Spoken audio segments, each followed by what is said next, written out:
തീർച്ചയായിട്ടും ഒരു വർഷം മുസ്ലിം ലീഗ് നൽകുമ്പോൾ അതിനൊരു മാറ്റം സ്വാഭാവികമായിട്ടും ഉണ്ടാവും. ഏതായാലും ആദ്യത്തെ ടൈം അല്ല മുസ്ലിം ലീഗിന്. അതുകൊണ്ട് തന്നെ നാളെ ദീപക് ജോയി, മറ്റന്നാൾ ഡെപ്യൂട്ടി മേയറായിട്ട് മത്സരിക്കും. ഞങ്ങളെല്ലാവരും ഒത്തൊരുമയോട് നിന്നുകൊണ്ട് ആദ്യത്തെ ടൈമിൽ ഡെപ്യൂട്ടി മേയർ വോട്ട് ചെയ്ത് എല്ലാവരും ഒന്നിച്ച് മുന്നോട്ട് പോകും. അതിനുശേഷം സ്റ്റേറ്റ് UDF ചർച്ചകളിലൂടെ ഈ ഒരു വർഷക്കാല പീരീഡ് ഏതാണെന്ന് തീരുമാനിക്കും. ആ തീരുമാനത്തിൻ്റെ അടിസ്ഥാനത്തിൽ മുസ്ലിം ലീഗിന് ഈ 5 വർഷ ടൈമിൽ ഒരു വർഷം കൊച്ചിൻ കോർപ്പറേഷൻ്റെ ഡെപ്യൂട്ടി മേയറായിട്ട് മുസ്ലിം ലീഗുകാരനായ TK അഷ്റഫ് ഉണ്ടാകും. TK അഷ്റഫ്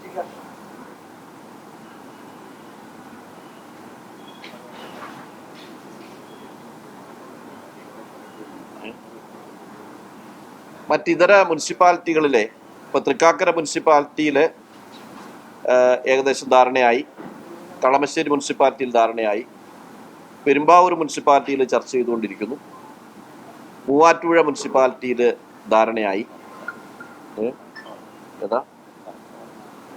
ചർച്ചകൾ ഇപ്പോൾ പൂർത്തീകരിക്കും. അപ്പോൾ മറ്റിതര വിഷയം ഇതെല്ലാം തീർന്നിരിക്കുന്നു. ഇനി സ്റ്റാൻഡിംഗ് കമ്മിറ്റികളുടെ ചില ചർച്ചകളുണ്ടാകും. ബ്ലോക്ക് പഞ്ചായത്തിൻ്റെ ചില ചർച്ചകൾ നടക്കുന്നുണ്ട്. അതെല്ലാം ഇന്നും നാളെയും കൊണ്ട് പൂർത്തീകരിച്ച് മറ്റന്നാൾ UDF ഒറ്റക്കെട്ടായി mayor, deputy mayor, block panchayat president, സെക്രട്ടറിമാർ, ജില്ലാ പഞ്ചായത്ത്, അതിൻ്റെ ഭാരവാഹികളുടെ തെരഞ്ഞെടുപ്പിൽ ഒറ്റക്കെട്ടായി.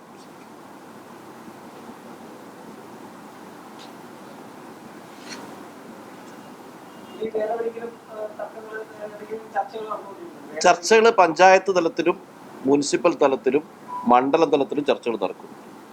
ആ ചർച്ചകൾ ഇന്നും നാളെയും കൊണ്ട് പൂർത്തീകരിക്കപ്പെടും. പഞ്ചായത്തിൻ്റെ തെരഞ്ഞെടുപ്പുകളൊക്കെ വരുന്നത് ഇനിയിപ്പോൾ ഒരു ദിവസം കഴിഞ്ഞിട്ടാണ്, 27-നാണ്. അപ്പോൾ 27-നായതുകൊണ്ട് കുറച്ച് സമയമുണ്ട്. അത് നാളെ കൊണ്ട് അവസാനിക്കും. നാളെ ക്രിസ്മസ് ആയതിൻ്റെ ഒരു ചെറിയ ബുദ്ധിമുട്ടുണ്ട്.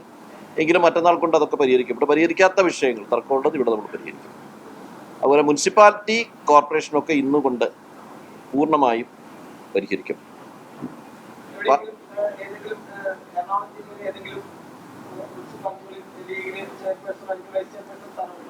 തൃക്കാക്കരയുണ്ട്, കടമശ്ശേരിയുണ്ട്, പെരുമ്പാവൂർ നമ്മുടെ ചർച്ച ചെയ്തുകൊണ്ടിരിക്കുന്നു, മൂവാറ്റുപുഴ ചർച്ച പൂർത്തീകരിച്ചുകൊണ്ടിരിക്കുന്നു. അവിടെയൊക്കെ വൈസ് ചെയർമാൻമാരുണ്ടാവും.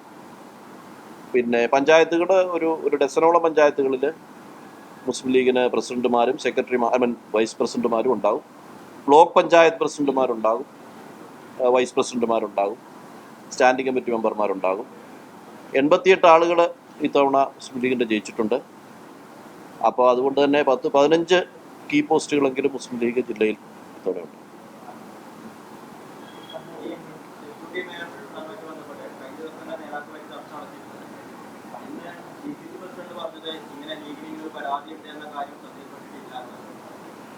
അല്ല, DCC പ്രസിഡന്റ് ഞങ്ങൾ ഇന്നലെ അവിടെ പോകുമ്പോൾ UDF ചെയർമാനുമായിട്ടാണ് ഞങ്ങൾ ചർച്ച ചെയ്തത്. കാരണം UDFൻ്റെ ഘടകകക്ഷികളെ സംബന്ധിച്ച് ചെയർമാനുമായിട്ടാണ് കമ്മ്യൂണിക്കേഷൻ. പിന്നെ അതുപോലെ തന്നെ കൺവീനറുണ്ട് ഷിബു തെക്കപ്പുറം, ഡൊമിനിക് പ്രസന്റേഷൻ. ഞങ്ങൾ അവിടെ വരുമ്പോൾ DC പ്രസിഡന്റും മുസ്ലിം ലീഗിൻ്റെ ജില്ലാ പ്രസിഡന്റും സെക്രട്ടറിയും ഒക്കെ ഉണ്ടാവും. ഞങ്ങൾ അങ്ങനെയാണ് ചർച്ചയായിട്ട് നമ്മൾ മുന്നോട്ട് പോകുന്നത്. സത്യത്തിൽ DCC പ്രസിഡന്റ് അറിഞ്ഞിട്ടില്ല എന്ന് പറഞ്ഞ ഒരു അപ് ടു ആൻ എക്സ്റ്റെന്റ് കറക്റ്റാണ്. കാരണം ഞങ്ങൾ ചർച്ച ചെയ്തത് ഡൊമിനിക്കുമായിട്ടാണ്. അതിനുശേഷമാണ് അദ്ദേഹം വന്ന് പത്രക്കാരെ കണ്ടു പറയുന്നത്. ഒരുപക്ഷെ നമ്മൾ പത്രസമ്മേളനം നടത്തി അദ്ദേഹം കണ്ടിട്ടുണ്ടാവില്ല, അതുകൊണ്ടായിരിക്കും പറഞ്ഞത്. ഞാനിപ്പോൾ ഷിയാസുമായിട്ട് സംസാരിച്ചു, DC പ്രസിഡന്റുമായിട്ട് സംസാരിച്ചു, ഞങ്ങൾ ഡൊമിനിക് പ്രസന്റേഷനായിട്ട് ഞങ്ങൾ 3 പേരും ഇപ്പോൾ സംസാരിച്ചു. അപ്പോൾ ഞങ്ങളിപ്പോൾ തന്നെ അവരെ മുനിസിപ്പാലിറ്റിയുടെ തർക്കമുള്ള വിഷയങ്ങൾ സംസാരിക്കാനായി DCCയിലേക്ക് പോവുകയാണ്. അപ്പോൾ ഇതുമായി ബന്ധപ്പെട്ട വിഷയങ്ങൾ കഴിഞ്ഞു. അതിനകത്തൊരു സ്റ്റാൻഡിംഗ് കമ്മിറ്റിയുടെ കാര്യം പറയാനുണ്ട്. അതൊക്കെ അതിന് തർക്കങ്ങളില്ല. അപ്പോൾ മറ്റു വിഷയങ്ങളൊക്കെ ഇന്ന് അവിടെ പോകും, എത്തിയിരുന്നു.